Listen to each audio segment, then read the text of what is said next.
নমস্কার আমার প্রিয় বন্ধুরা, মৈত্রী ব্লগ থেকে তোমাদের সবাইকে স্বাগত জানাচ্ছি। আজকে আমি তোমাদের কাছে নিয়ে এসেছি ব্রোকলির রেসিপি। তোমরা রেসিপিটা নিশ্চয় বাড়িতে করেছো বা খেয়েছো, কিন্তু আমি কিভাবে তৈরি করছি রেসিপি সেটা তোমরা নিশ্চয়ই প্রথম থেকে শেষ অবধি দেখবে। এছাড়াও রেসিপিটা ভালো লাগলে নিশ্চয়ই তোমরা লাইক শেয়ার সাবস্ক্রাইব করবে। পাশে যে বেল আইকন আছে সেটা প্রেস করলে তোমরা আমার অন্যান্য রেসিপিগুলো পেয়ে যাবে। এমনকি যে রেসিপিগুলো আমি তৈরি করছি সেটা তোমরা নোটিফিকেশনও দেখতে পেয়ে যাবে। যারা সাবস্ক্রাইব করেছে তাদেরকে আমি ধন্যবাদ জানাচ্ছি, এমনকি যারা করেনি তাদেরকে আমি করতে অনুরোধ জানাচ্ছি। তোমরা রেসিপিটা নিশ্চয়ই প্রথম থেকে শেষ অবধি দেখবে। এটা কিন্তু রুটি, পরোটা, লুচির সঙ্গে খেতে খুব ভালো লাগে। শুরু করছি ব্রোকলির রেসিপি। দেখো দেখো আমি এখানে একটা পুরো ব্রোকলি নিয়েছি। এখানে সরু সরু করে কেটে রেখেছি, বেশ সরু সরু করে কাটা আছে। ব্রোকলি কিন্তু বেশি দিন রেখে দিলে, মানে বাসি রেখে দিলে, আগের দিন যদি কিনে পরের দিন করা হয় হলদে হলদে ভাব হয়ে যায়। এটা আমার ক্ষেত্রেই হয়েছে।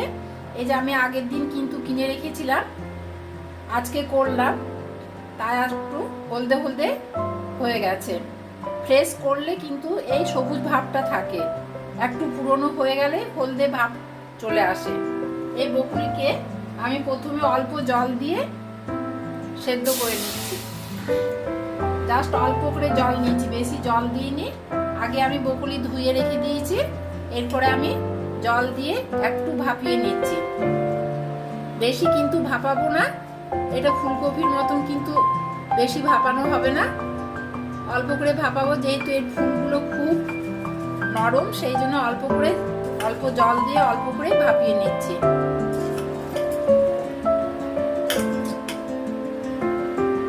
এর সঙ্গে অল্প করে হাফ চামচের মতো নুন দিয়ে দিলাম, দিয়ে একটু নাড়াচাড়া করে নিচ্ছি। আর 2-3 সেকেন্ড বা 2-3 সেকেন্ডে আমি একটু ঢাকা দিয়ে রাখলাম। দেখো 2-3 সেকেন্ড হয়ে গেছে। এরপর আমি একে নামিয়ে রাখবো, জলটা ঝরিয়ে নেবো একটা স্ট্রেনার দিয়ে। বেশ একটু নরম হয়ে গেছে, এরপরে নামিয়ে রাখছি, জলটাও ঝরিয়ে নিচ্ছি। দেখো জল ঝরানো হয়ে গেছে, এরপরে আমি এখানে প্যানটা বসিয়ে দিয়েছি। প্যানের মধ্যে আমি তেল দিয়ে দিচ্ছি, রিফাইন্ড অয়েল দিলাম 3 চামচের মতন। তেলটা একটু বেশ গরম হয়ে এলে আমি কিন্তু পাওয়ারটা মিডিয়াম হিটে দিয়ে দিলাম। তেল গরম হয়ে এসেছে। এরপরে আমি এখানে পেঁয়াজটা বেশ বড় বড় করে কেটেছি। পেঁয়াজের খোলাগুলো দিয়েছি, পেঁয়াজ খোলা করে যেমন করে চিলি চিকেনের পেঁয়াজ কাটা হয় সেইভাবে পেঁয়াজ কেটেছি। একটু নেড়ে চেড়ে নিলাম। এর সঙ্গে আমি এই যে রসুন কুচি, ছোট ছোট করে রসুনগুলোকে কেটেছি, ছোট ছোট করে রসুন কুচানো আছে,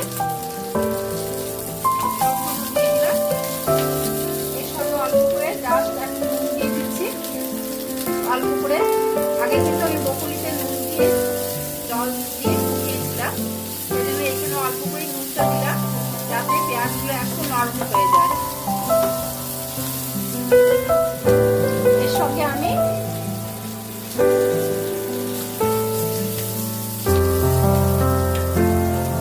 দুটো লাল মানে কাঁচা পাকা লঙ্কা দিয়ে দিলাম, ভাজা করে নিচ্ছি। বেশ রসুনের থেকে একটা ফ্লেভার আসছে। সেই সময় আমি এই যে বড় বড় করে পেঁয়াজ কলি, স্প্রিং অনিয়ন দিয়ে দিলাম এটার সঙ্গে, দিয়ে এটার সঙ্গে আবার ভাজা করছি। খেতে কিন্তু দারুণ লাগে, তোমরা একবার বাড়িতে ট্রাই করে দেখো।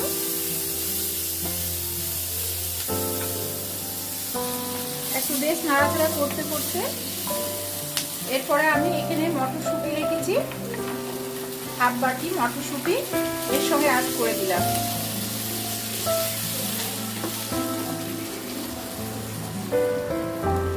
একটু জাস্ট আমি ঢাকা দিয়ে রাখবো।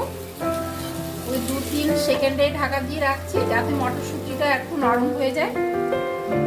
দেখো 2-3 সেকেন্ড হয়ে গেছে, বেশ কিছু ভাজা ভাজা হয়ে গেছে বা সেদ্ধ হয়ে গেছে মটরশুঁটি বা স্প্রিং অনিয়ন। এরপরে আমি এখানে এই যে ব্রোকলিগুলো যেগুলো ভাপিয়ে নিয়েছিলাম অল্প করে ওগুলো দিয়ে দিচ্ছি। দিয়ে ভালো করে একটু ওপর নিচ করে নাড়াচাড়া করে নিই।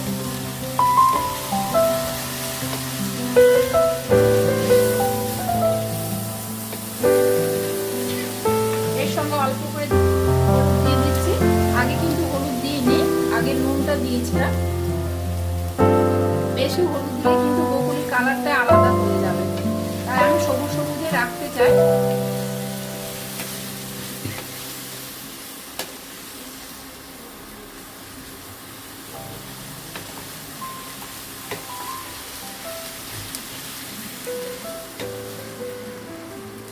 দিয়ে আবার একটু ঢাকা দিয়ে রাখবো। ব্রোকলিগুলো ভাপিয়েছিলাম আগে, এতটা কিন্তু সেদ্ধ হয়নি, তাই আমি একে 5 মিনিটের মতন ঢাকা দিয়ে ব্রোকলিগুলোকে একটু নরম করে নিচ্ছি। এখন 5 মিনিট হয়ে গেছে। 5 মিনিট পরে আমি ঢাকা খুলে দেখি, বেশ নরম হয়ে গেছে, এগুলো সেদ্ধ হয়ে গেছে ব্রোকলিগুলো। এরপরে আমি এখানে এই যে 2টো টমেটো, আমি কিন্তু জল ইউজ করিনি, জল এখানে 1 ফোঁটাও দিইনি।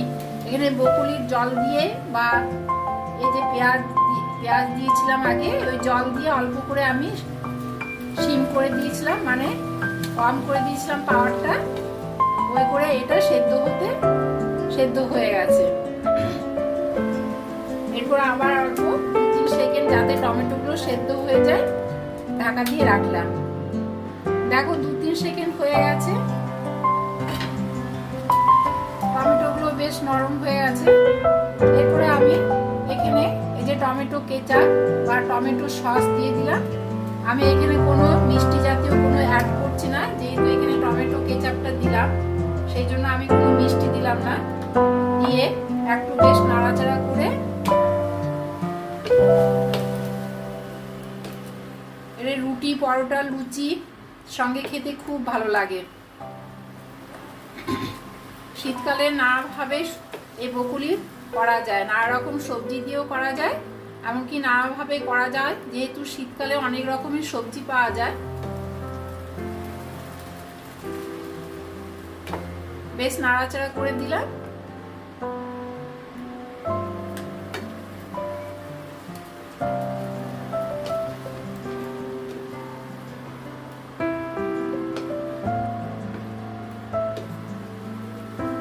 ব্রোকলি কিন্তু আমার কমপ্লিট হয়ে গেছে।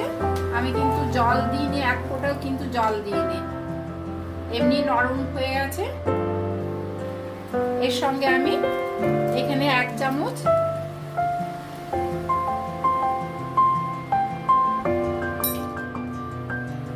গোলমরিচ গুঁড়ো দিয়ে দিলাম।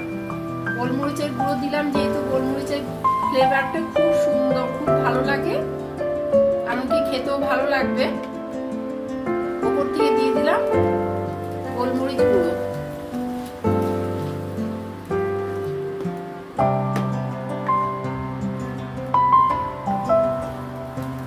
খেতে কিন্তু দারুণ লাগে, অনেক টেস্টি লাগবে। তোমরা নিশ্চয়ই বাড়িতে এইভাবে তৈরি করবে। কমপ্লিট হয়ে গেছে আমার ব্রোকলি রেসিপি। উপর থেকে ধনেপাতা অল্প করে জাস্ট দিয়ে দিচ্ছি।